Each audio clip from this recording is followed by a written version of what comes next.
10,000 రూపాయలు నేను చూసుకుంటే నా ఫోన్లోకి వచ్చేసింది. సో వాళ్ళకు నేను అడగకుండానే, అడిగితే ఇచ్చేది దానం, అడగకుండా ఇచ్చేది మా మీద ఉన్నటువంటి ప్రాణం.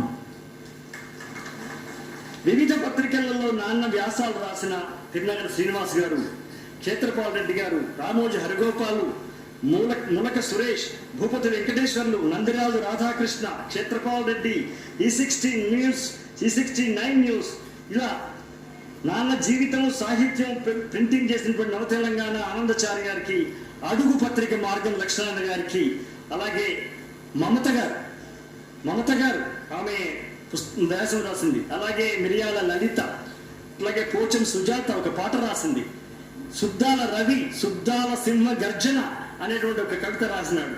రాజోలు నుండి ఇక్కడ అక్కడ ఉభయ గోదావరి అక్కడ రాజోలు నుండి డాక్టర్ సత్యనారాయణ గారు కుటుంబంతో సహా వచ్చినారు. అట్లాగే అనకాపల్లి